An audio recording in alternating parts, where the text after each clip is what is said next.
Hello, everyone, and welcome to another episode of the TL Capacity Building. What we're going to see today is the 9-box tool.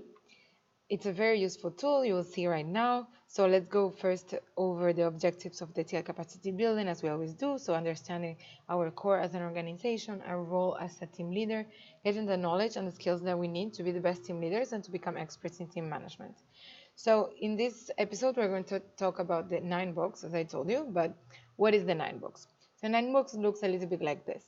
And it's in below, it ranks like the performance in regards to goal achievement from low, medium to high, and then potential for next role from low, medium to high. And as you can see, it has different blocks with different colors. So this tool, basically, it's used to measure the member's potential and performance. And based on these two, um, indicators of how well he's doing his job, then you can actually assess what are the next steps that the member should do and what are the actions that you can recommend for this member to develop himself more or to engage more with the organization, for instance. So this box basically classifies your members in regards to performance and potential together. So we are not only measuring our members if they are doing approvals, if they are accomplishing their goal, which is of course something that we need to do, but we are also analyzing, okay, but are they engaged in the organization? Are they actually implementing team standards? Are they developing themselves? Are they focusing on their own development, learning new things, being proactive, and this type of things? So joining these two indicators, it can give us a better idea of how the member is performing in the team. So what are the actions that we should take in case of each one of the boxes? So I just put this picture directly because I think there's nothing more clear than this. I couldn't make it more clear than this. So in below, as I said, it measures performance. So what and how they accomplish the goals. In the vertical side, the potential.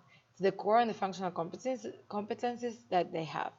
So in performance, you can have below expectations, an average, achieved or overachieved.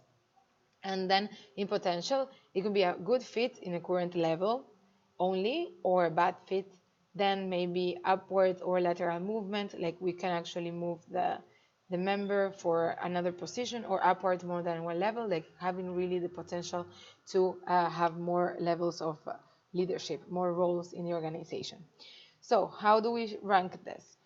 So if they have low performance and low potential, they are red flag. If they have low performance and medium potential, they are puzzles. If they have low performance and, did I say low performance before? Yes.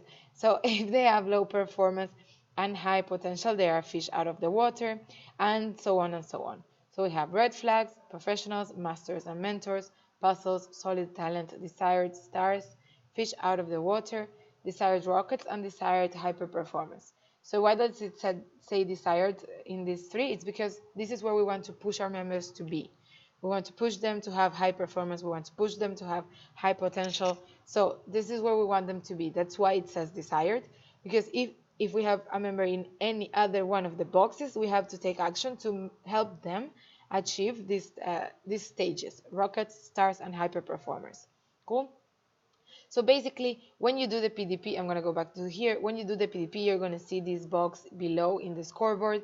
It's going to be automatic. It's going to tell you how many of your members are in each one of the boxes, and then you will see also next to their name what they are. If they are red flag, puzzles, etc.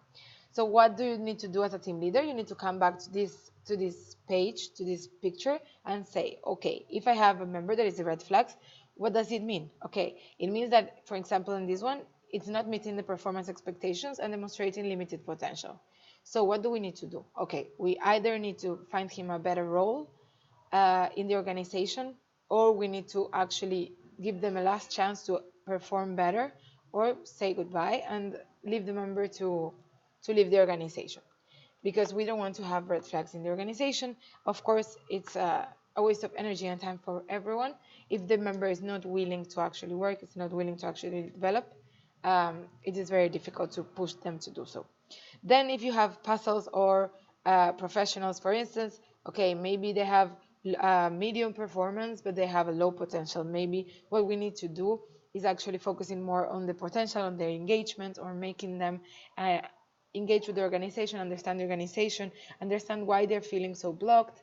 Um, and then this could maybe help them to push for better performance. So this is the idea. Basically, each one of the boxes has actions to be taken. Uh, and basically what I always recommend is in red flags, you dismiss the member or you do an alert scenario for him. Then in the orange and the yellow part, you take actual action plans. So you have a one-to-one with this person, understanding why they are in this box specifically, and understanding what you can do, and then set an action plan with this person to actually help them move towards the next levels. And if you have people in the green and in the kind of blue box, this is amazing, and we really need to treasure them. So what does this mean? It doesn't mean like, okay, Safi, this member is rocket or star and I will not do anything. No, you still need to push them to give more of themselves, to develop more, to give more to the organization. Maybe they can lead a team so that they can actually develop their members as much as they did. You can actually give them challenges, actions, challenging projects, so that they don't get disengaged or they don't feel like they're super burnt out. So basically, that's the actions that we need to take for each one of the boxes. You can read them like peacefully because there's a lot. And then if you have any doubts, you can approach your VPTM or you can approach me, of course. And then when should we use it? Okay, so the 9 box, the idea is that you guys, uh, in the first one-to-one with your member, you set the personal goal, the personal development plan, I'm sorry, and you get the organizational goal and the personal goal. Then you're going to be reviewing this organizational goal and this personal goal with your member monthly and also weekly. So the idea is that you can actually see the evolution of your member like every single week, because it's going to be automatically updating in the tool if they start to accomplish their goals and accomplish the actions that they set for themselves.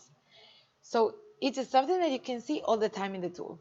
Now, when do you really need to review it? You need to sit down and review it monthly to understand really what's happening with each one of your members and understand what do you need to do as a team leader to push them to become in the desired stages.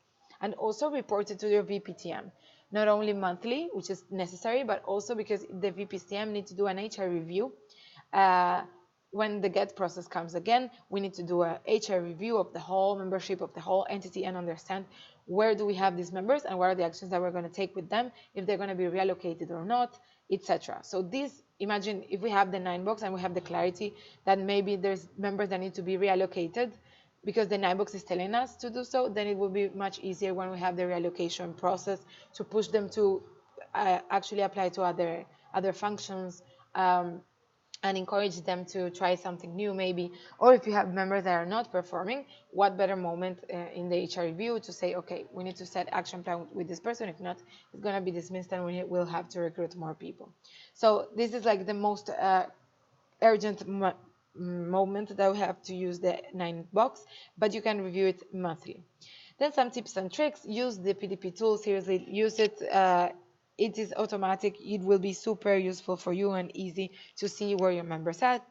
Then determine the actions, as I told you, like with deadlines, with actual responsibles, what they need from you as a team leader, what help do they need to actually move towards the desired states. And to explain to your members the 9 box so that they can also be self-aware and understand, oh, I'm in this stage. Why am I in this stage? I actually want to be green. So how can I do this? So they can actually be self-aware and proactive about this. So the checklist is to understand each state of the 9 box. Go back to that picture that I showed you guys, read it, understand it deeply, so that you can then implement it. Review the goal achievement and the personal development of each member weekly and monthly. Assess their performance and their potential.